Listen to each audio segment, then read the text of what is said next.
जम्मू कश्मीर में शैक्षणिक वर्ष 2022-23 के लिए एमबीबीएस और बीडीएस कोर्स में आतंक पीड़ितों के लिए आरक्षित कोटा रखने का फैसला लिया है।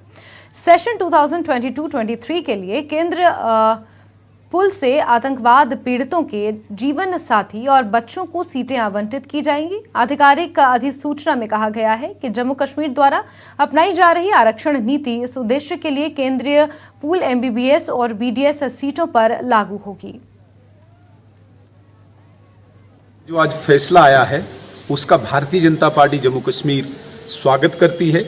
आतंकवाद पीड़ित परिवारों के बच्चों को एमबीबीएस और बीडीएस में जो रिजर्वेशन मिली है, जिसका board of professional entrance examination ने आज नोटिफिकेशन निकाली है, ये रिजर्वेशन मिलने से उन आतंकवाद पीड़ित परिवारों के जख्मों को मरहम है, जो पिछले कई दशकों से इंतज़ार में थे कि उनके परिवारों की भी कोई सुध ले।